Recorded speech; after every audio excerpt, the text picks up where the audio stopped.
ننګرهار کې د هیواد په کچه د خصوصي لیسو په ازموینه کې د یوې لیسې د لومړي مقام په موخه جوړ شوي مراسمو پر مهال د دغه ولایت مسؤلین وایي چې د پوهنې ریاست په چوکاټ کې د زده کوونکو د هڅونې او ظرفیت لوړونې په موخه د ازموینو بېلابېلې برنامې جوړیږي چې ولایتي اداره یې په بشپړ ډول ملاتړ کوي. خصوصي پوهنتونونه دي او کلیسې دي د هیواد په کچه او بیا بالخصوص د شرقي زون په کچه باندې دغسې برنامو ته چې زموږ ماشومان او زده کوونکي د هغوی ظرفیتونه ورباندې لوړیږي او همدارنګه د هغوی تعلیم او لا زیاتو زده کړو ته هڅیږي لازمې همکاري کوي او په دې برخه کې د خصوصي ښوونځیو چې کوم کردار او رول ادا کوي مننه ترې کوي او د لا زیاتو همکارۍ او اطمینان ورکوي. په همدې حال کې دلته ګډونوالو د زده کوونکو د هڅونې په موخه د ولایتونو او د هیواد په کچه د دغه ډول سیالیو او برنامو جوړول خورا اغیزمن ګام بولي او پر دوام یې ټینګار کوي. د مکتب لخوا یو څه ازموینې په لاره اچول شوي وي د موږ د تقویتي او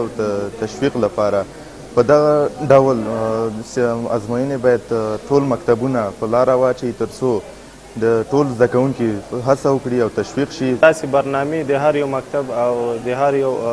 د وزارت او د نورو څخه دا غوښتنه ده چې داسې مکتب لپاره داسې برنامې جوړې شي د زده کوونکو لپاره. دا په داسې حال کې ده چې د هیواد په کچه د خصوصي لیسو ترمنځ په سیالیو کې د ګټونکي خراسان لیسې لخوا د لومړي مقام ګټلو وروسته د زده کوونکو د لا هڅونې په موخه غونډه جوړه شوې ده. هغه غونډه موږ د ختیځ خراسان لیسې چې هغه الحمدلله د ټول افغانستان خصوصي سکتور په لیسو کې د افغانستان په سطح په 12 غوره لیسو کې د وزارت معارف لخوا انتخاب شوې ده او په دې موخه د وزارت معارف لخوا تقدیر شوې هم ده. دغه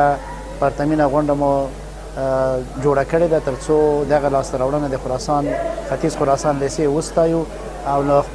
لیسې د شاګردانو والدینو او د اجتماع له مخورو خلکو سره دغه خوښي او دغه لاسته راوړنه شریکه کړو. د یادونې وړ ده چې نه یوازې په خصوصي بلکې په دولتي کچه هم وخت نه وخت د لیسو متوسطه ښوونځیو او مدارسو زده کوونکو د هڅونې لپاره ورته برنامې جوړیږي چې د نظر خواندان یې خورا اغیزمنه چاره بولي او له حکومت په دغه برخه کې د تعلیمي ادارو د ملاتړ غوښتنه کوي.